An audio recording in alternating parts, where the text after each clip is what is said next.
I think, therefore I am, is a philosophical proposition famously articulated by René Descartes, one of the most influential thinkers in the Western philosophical tradition.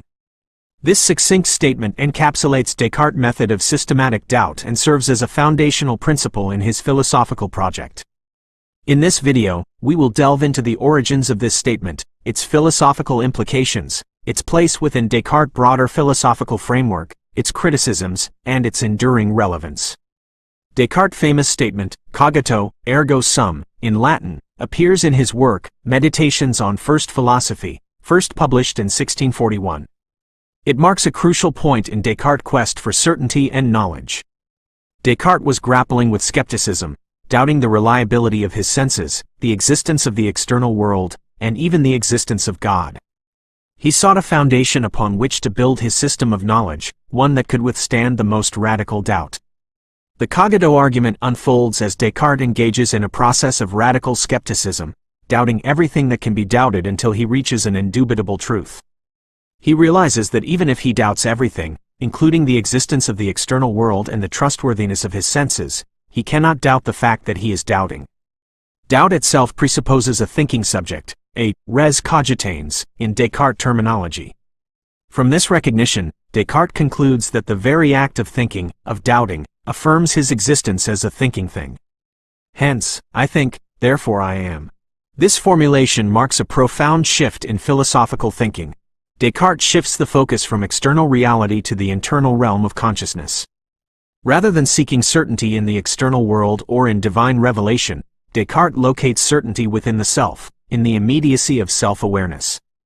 The cogito becomes the foundational certainty upon which Descartes builds his system of knowledge, serving as the starting point for his epistemology and metaphysics. Descartes' cogito has far-reaching philosophical implications. It establishes the primacy of consciousness and subjectivity in the quest for knowledge. Descartes argues that the mind is better known than the body, as the existence of the mind is immediately evident in the act of thinking, whereas the existence of the body is mediated by sensory experience and subject to doubt. This dualism between mind and body, famously articulated in Descartes' philosophy, has had a profound influence on subsequent philosophical thought. Furthermore, the cogito lays the groundwork for Descartes' rationalist epistemology.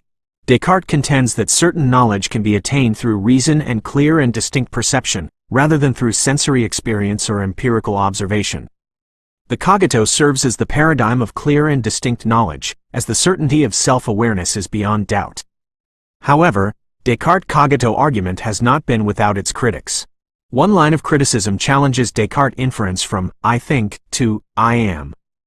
Critics argue that the cogito only establishes the existence of a thinking thing, not necessarily the existence of a substantial self or an enduring ego. Furthermore, some philosophers have questioned whether the cogito can serve as a secure foundation for knowledge, pointing to the possibility of self-deception or the limitations of introspection. Others have criticized Descartes' dualism, arguing that it leads to a problematic separation between mind and body, subject and object, which undermines our understanding of human nature and the relationship between consciousness and the physical world. Critics have also pointed out the circularity of the cogito argument, as it presupposes the existence of a thinking subject in order to prove the existence of a thinking subject. Despite these criticisms, Descartes' cogito remains one of the most famous and enduring ideas in Western philosophy. Its emphasis on the centrality of consciousness, the certainty of self-awareness, and the power of reason has shaped the trajectory of modern philosophy and continues to provoke debate and reflection among philosophers and thinkers to this day. In conclusion, René Descartes' proclamation, I think, therefore I am, represents a watershed moment in the history of philosophy. It marks a radical departure from traditional modes of philosophical inquiry and establishes the primacy of consciousness in the quest for knowledge. Descartes' cogito argument illuminates fundamental questions about the nature of the self, the relationship between mind and body, and the scope and limits of human understanding. Despite its challenges and criticisms, the cogito remains a symbol of philosophical inquiry and a testament to the enduring power of human reason and self-reflection.